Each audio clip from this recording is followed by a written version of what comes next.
Welcome to the small town of Mucheon, a quiet place about 4 hours from Seoul. The town is peaceful and small.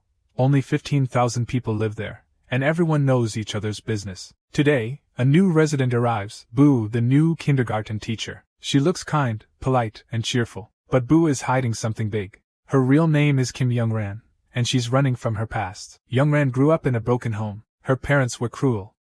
Her mother, especially, often took the little money Yeong-ran earned and lost it all gambling. Even as an adult, her life never got better. Her mother used her name to take out huge loans, leaving Yeong-ran with debts she never agreed to. She has nothing, no friends, no money, no peace. But she has one thing left: determination. She wants to change her life, no matter how hard it is. Yeong-ran applies for a job as a bodyguard for a large food company called Gaseong Foods. The job is to protect the company's powerful boss, Chairman Seong-ho. It pays well, enough to finally clear her debts. But when she shows up for the interview, things go badly. Her resume looks weak. She has no impressive experience. The interviewer dismisses her quickly. Frustrated but fearless, Yeong-ran decides to prove herself. She suddenly moves like she's about to attack, then stops mid-motion, showing her fast reflexes and control. Everyone in the room freezes. Watching through security cameras, the chairman himself sees this and smiles. He orders his assistant, Lee Dan, to hire her immediately.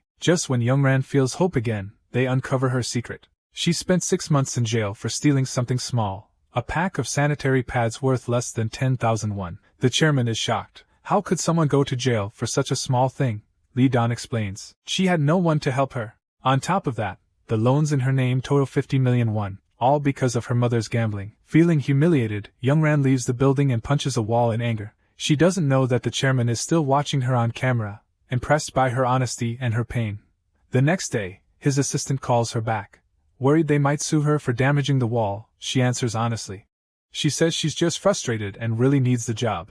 The chairman likes her honesty even more. He decides. Hire her again.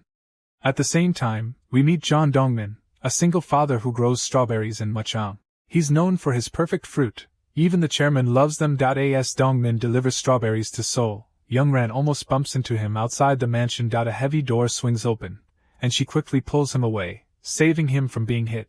But he doesn't even see her face. A small, fateful moment connects them.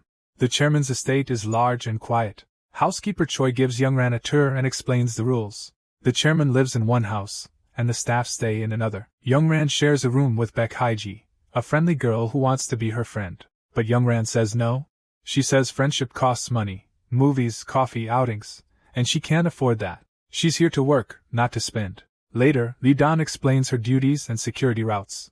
He also warns her that this job doesn't last long. 5 women have already been fired from this position this year. All 5 were bodyguards, and all of them women. Something about this job seems cursed. In the kitchen, Yeong-ran finally meets the chairman face to face. He refuses to eat the meal the housekeeper prepared, saying it tastes bad. To avoid wasting the expensive meat, the housekeeper tells Yeong-ran she can eat it. Excited, Yeong-ran takes a bite, but immediately spits it out. It's flavorless.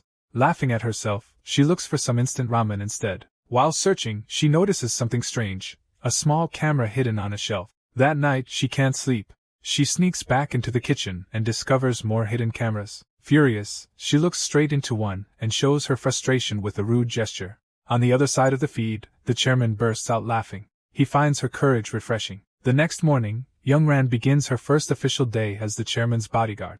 Before leaving, he criticizes her long sleeves.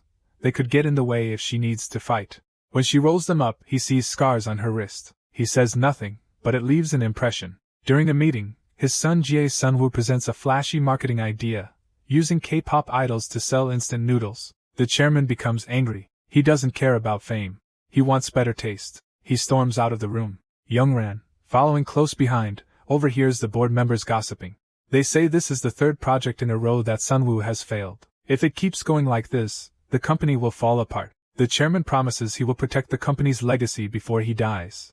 His words sound heavy, almost like a warning. The next day marks 28 years since the death of the chairman's wife. The family gathers at the mansion to honor her memory.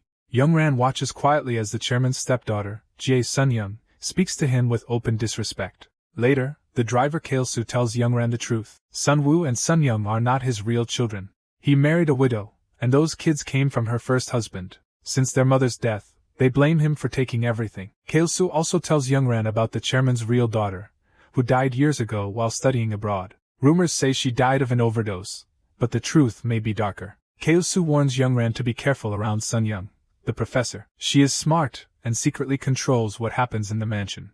Even the housekeeper reports back to her. Later, the chairman asks for iced coffee, just an excuse to talk to Yeong-ran alone. He asks about her wrist scar. She answers quietly, "Someone hurt me." Then she asks him a question of her own. "Why are there cameras everywhere except in the bedrooms and bathrooms? You only watch the kitchen. Are you afraid someone's trying to poison you?" The chairman laughs softly. He's impressed by how sharp she is, but he doesn't give her an answer. That night, the chairman stays at the mansion instead of his usual house. Everyone else has gone home for the holidays. Yeong-ran stays behind too, pretending her parents are away, but really she just doesn't want to see them. Hungry, she goes to the kitchen and finds the chairman there cooking ramen. He smiles and invites her to join him. He tells her most people cook ramen wrong. They ignore the instructions and ruin the flavor. He shows her the proper way to make it, step by step. When she tastes it, it's amazing. As she eats, he quietly watches her smile, and for a moment, he sees his daughter again, the daughter he lost. Touched by his sadness, Yeong-ran says, "You must have loved your daughter very much." He nods silently.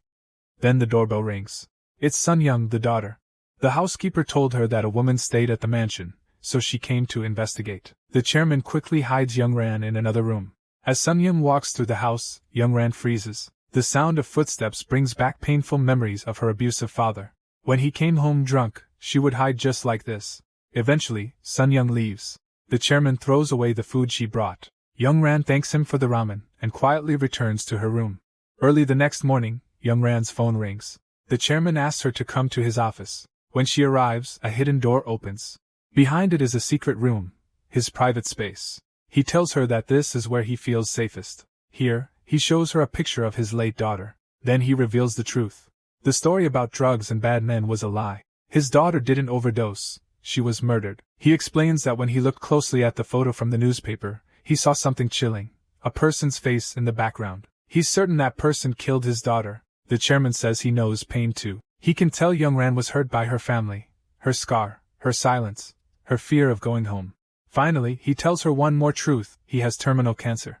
The doctors give him only 6 months to live. Before he dies, he wants revenge, not with violence, but with power. He says killing his stepchildren would be too easy. Death doesn't scare them. What they truly fear is losing money and control. So he makes a shocking proposal to Yeong-ran. "Marry me. When I die, you will inherit everything. They will lose everything they love, slowly, painfully. That will be my revenge." Yeong-ran listens in silence. For a moment she sees a way out, a chance to be free of debt and fear. But she also feels the danger of becoming part of this powerful, broken family.